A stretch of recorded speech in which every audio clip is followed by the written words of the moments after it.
کہ قبرستان میں جا کر قرآن مجید کسی قبر کے اوپر کھڑے ہو کر یا قبرستان کی کسی جگہ پر بیٹھ کے پڑھنے کا کوئی جواز قرآن و حدیث میں کہیں نہیں ہے۔ ہاں،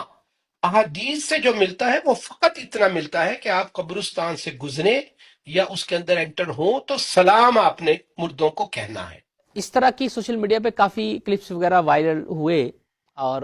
کوئی شخص یہ کہہ رہا ہے کہ نبی کریم صلی اللہ علیہ وسلم نے صرف سلام کیا ہے، سرکار صلی اللہ علیہ وسلم نے قرآن نہیں پڑھا،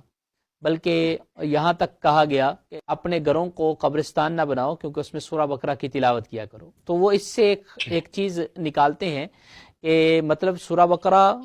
پڑھو، قبرستان نہ بناؤ، مطلب یہ کہ سورہ بقرہ قبرستان میں پڑھنے والی چیز نہیں ہے۔ یہ اس طرح کے قیاسات اور اس طرح کی جو ڈیرائیو کرتے ہیں وہ مسائل اس طرح کی حدیث سے، تو وہ پھر اس طرح کی باتیں پھیلاتے ہیں، حالانکہ یہ بات نہیں ہے۔ نبی کریم صلی اللہ علیہ وسلم، ایک دلیل ان کی یہ بھی ہے کہ سرکار صلی اللہ علیہ وسلم نے وہاں اگر ہوتا کسی نے پوچھا کہ میں کیا پڑھوں تو آپ کو سلام سکھایا گیا۔ اگر جائز ہوتا قرآن پڑھنا تو وہ سرکار صلی اللہ علیہ وسلم یہ بتاتے کہ آپ جا کے قرآن پڑھو، تو انہوں نے نہیں بتایا تو لہذا ناجائز ہوا۔ یہ ایک اصول یاد رکھ لیں کہ جو شارع ہوتا ہے نا، شارع یعنی شریعت بتانے والا، شریعت بنانے والا، اللہ تعالیٰ شریعت بنانے والا، نبی کریم صلی اللہ علیہ وسلم ہم تک پہنچانے والا۔ شارع، جو شارع ہوتا ہے نا، وہ کبھی بھی جواز کی لسٹ بیان نہیں کرتا ہوتا،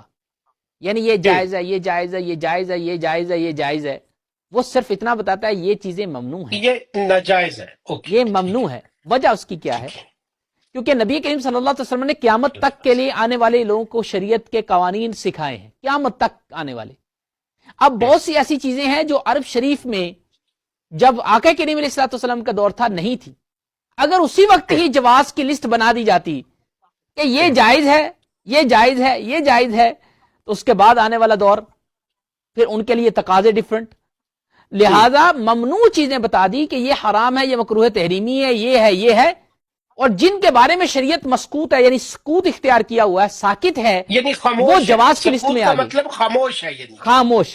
خاموش ہے، وہ جواز کی لسٹ میں آ گئی، کیونکہ قیامت تک کے لیے لوگوں کے لیے ایک پورا قانون بننا تھا۔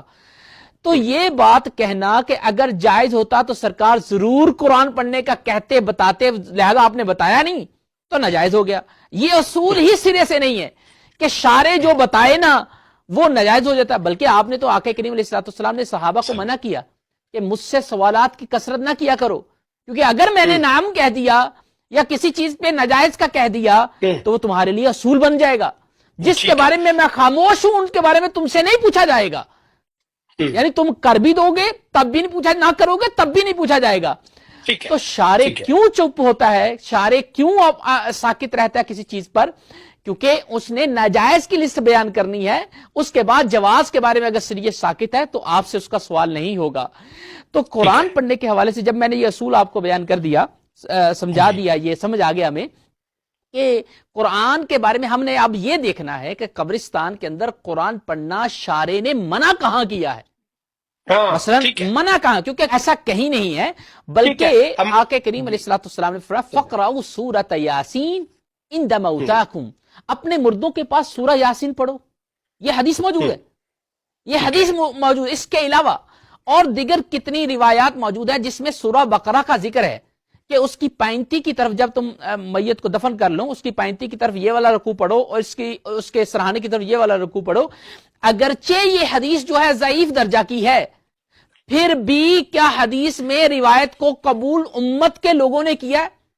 امت کے علماء جس حدیث کو قبول کر لیں اور اس پر عمل شروع کر دیں، پوری امت کے علماء جس کو قبول کر لیں اور اس پر عمل شروع کر دیں، وہ اتھینٹک فقہا کے درجے میں اتھینٹک حدیث ہو جاتی ہے۔ چلو یہ تو حدیث کی کیٹیگری بیان کر رہا ہوں۔